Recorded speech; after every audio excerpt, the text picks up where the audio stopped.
Hi, we're Team 27 Zylene, and today we'll be discussing our chemical plan to convert toluene to para-xylene that we plan to build in the Gulf Coast in Houston, Texas. My name is Zach Zaltzberg, and today I'll be presenting with my teammates Yassine Alawadi, Cici Zhang, Isabel Burgess, and Eric Zimmerer.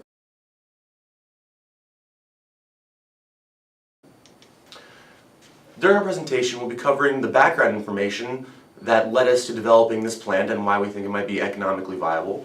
Then we'll be going over the design process and some of the key factors that led us to the decisions that we made in creating the chemical plant. And finally, we'll be going over our economic analysis, cost analysis, and profit margin to see if the plant would be economically feasible if built. And then we'll make any recommendations on how to make it economically feasible if it is not so yet. Xylene, benzene, and toluene, often referred to as BTX hydrocarbons, are most often produced from catalytic reforming of naphtha during the process of refining petroleum. In an initial market analysis, it was found that in March 2018, toluene had a price of $731 per ton, benzene had a price of $856 per ton, and para-xylene had a price of $929 per ton. Clearly, para-xylene is the most expensive of the BTX hydrocarbons, with benzene still being notably more expensive than toluene. With the reaction toluene disproportionation, we can convert toluene to the more expensive benzene and xylene. In the presence of H2, a zeolite catalyst, and heat, toluene undergoes toluene disproportionation, yielding benzene and mixed xylene isomers. The design of our proposed plant is an attempt to scale this reaction into a large-scale profitable process converting toluene and H2 feeds into sellable product streams. Our product streams ideally would be 99.9% purity para-xylene, the most expensive of the BTX hydrocarbons, with benzene being a potential profit stream as an already existing side product of toluene disproportionation. Specifically, Knit-Line's existing site in Houston, Texas is the perfect location for the plant, as it has access to pipelines and a strong petroleum market. The plant would be constructed over the course of 3 years, from January 2020 to January 2023, with an intended run life of 15 years at 8,400 hours per year. This would yield approximately 47 million pounds of para-xylene per year. One thing that makes us here at Knit-Line so special is our hardworking R&D team, who have actually developed a zeolite catalyst to increase the selectivity of the toluene disproportionation reaction to para-xylene. This catalyst is designed to operate in a vapor phase reaction at high pressure with a large hydrogen concentration. Under these conditions, there are two side reactions that are viable to occur, which are toluene hydrodealkylation and xylene disproportionation. The catalyst has specified operating conditions which were partially met in our design. The specifications that were met were the hydrogen to toluene molar ratio of 2, the hydrogen partial pressure of around 250 psi, and the percent weight of lights, which is hydrogen and methane, in the reactor feed. Unfortunately, we did not meet the specified percent weight of benzene and xylene products in the reactor feed, which is a result of these impurities in our toluene recycle feed. We have a recommendation later in our presentation about how this specification can be brought within the desired range.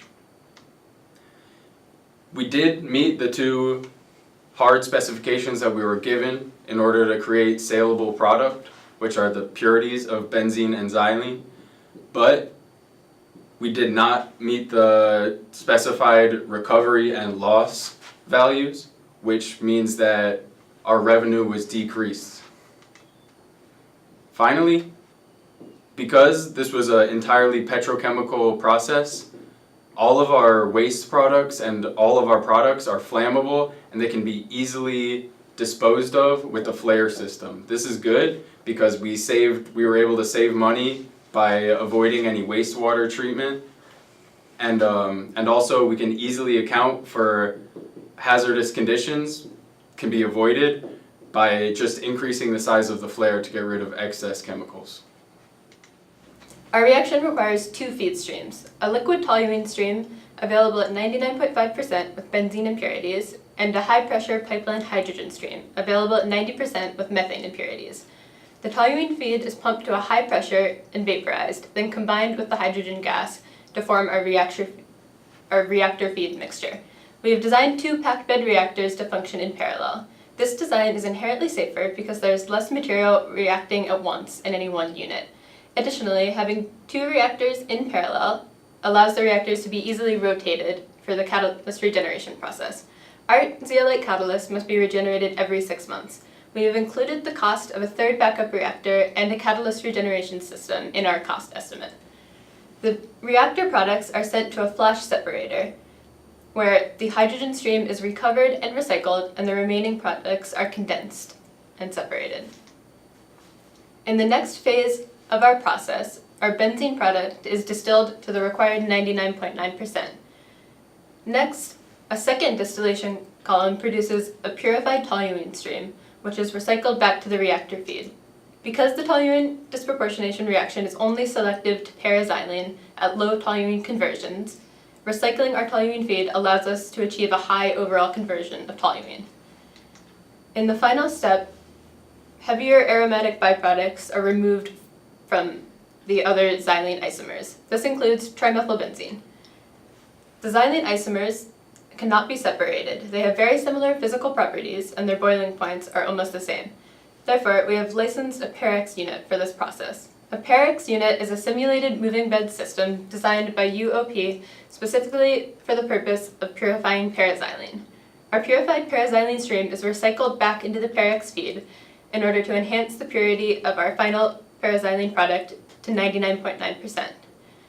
The para-x unit also produces a waste stream of metaxylene and some para-xylene. This is one area where the recovery of our process could be improved.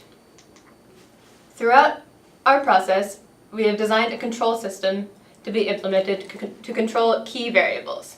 A control loop consists of a sensor which monitors a certain variable and a computer which controls a valve in order to directly or indirectly manipulate this variable.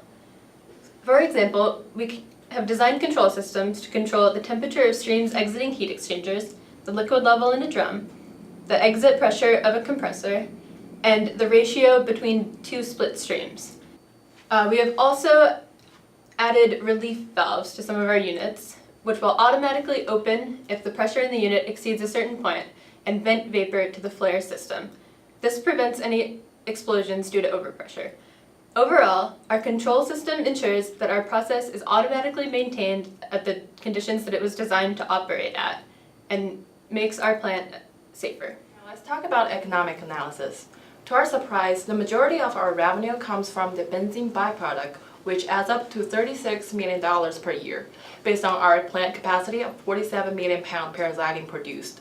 The revenue generated by our primary product, para-xylene, is around $23 million per year, and this value is largely supplemented by the byproduct revenue to the amount of 40%, or $23.3 million per year. Capital cost estimates were performed using Icarus, and the pie chart shows that the vast majority of these costs come from distillation columns, packed-bag reactors, storage tanks, and compressors, with toluene distillation column being the most expensive equipment, costing us around $10.4 million per year. In total, the yearly IBL costs were estimated to be around $58 million. The hydrogen recycle compressor is also expensive, which costs approximately $6.6 million.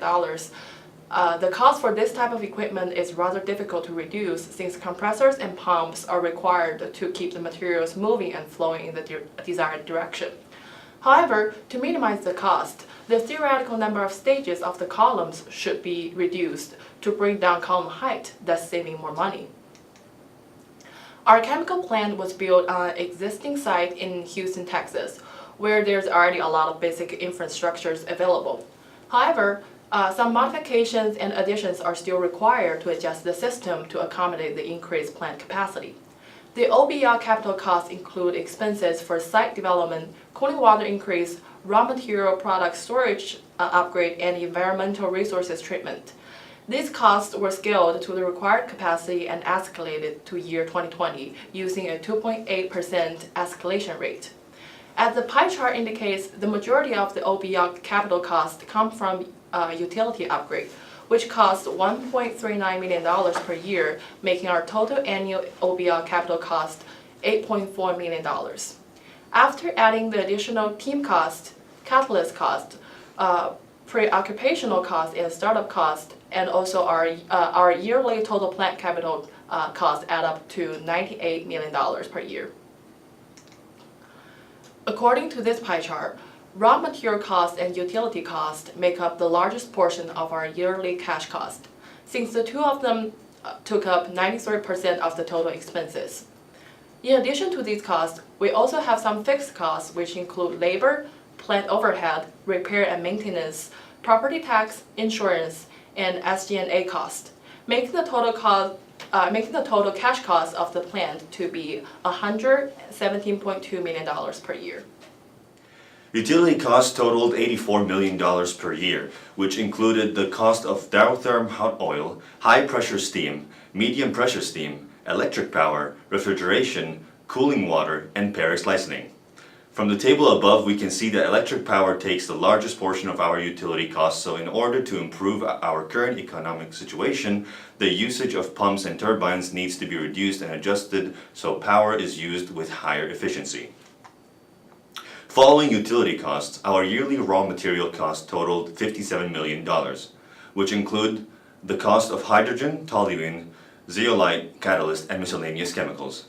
If we set the basis to cents per pound of para-xylene product produced, toluene is the most expensive raw material with a cost of 113 cents, and hydrogen with a cost around 4.3 cents.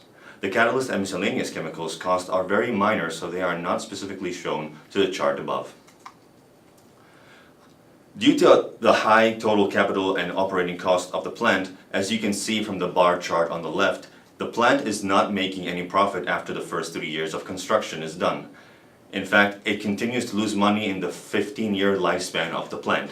The average price of para-xylene used in this base case analysis was 48 cents per pound. Using the value, the after-tax rate of return is unable to be calculated by the Excel function, and this indicates that the base case for the plant is well below the target of 15%. The net present value of the plant was also calculated and determined to be negative $465 million. And this indicates the inefficiency of cash flow of the plant and that the net worth of the plant decreases from construction to the life of the process. For the target to be met, the net back must be 294 cents per pound of para-xylene, which is 608% greater than the current net back. Given this condition, the plant starts to make profit 10 years after launch, and the net present value of the plant was calculated and determined to be $16 million by the year of 2038. Due to the cost of inputs into the process of the plant exceeding the value of the product, the plant can never recover the capital invested in the construction of the plant, making the plant not profitable.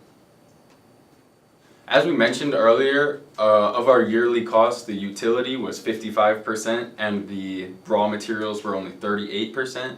So in an economic analysis, as expected from that material, a fluctuation in the utility cost caused a much larger effect on the plant value over time.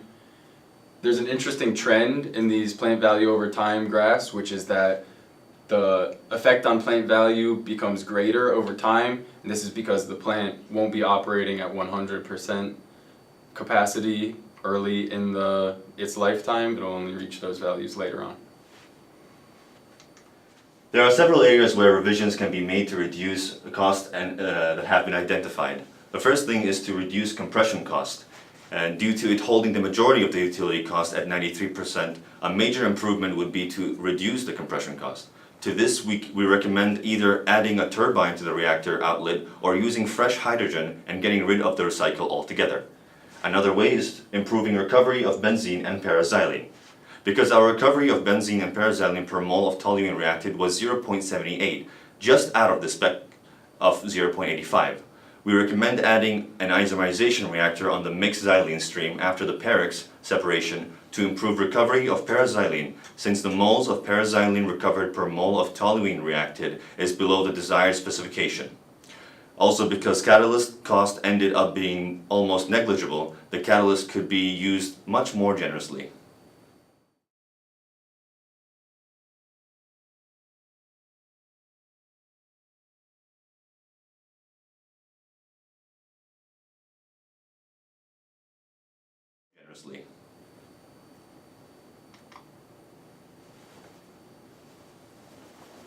I'm done.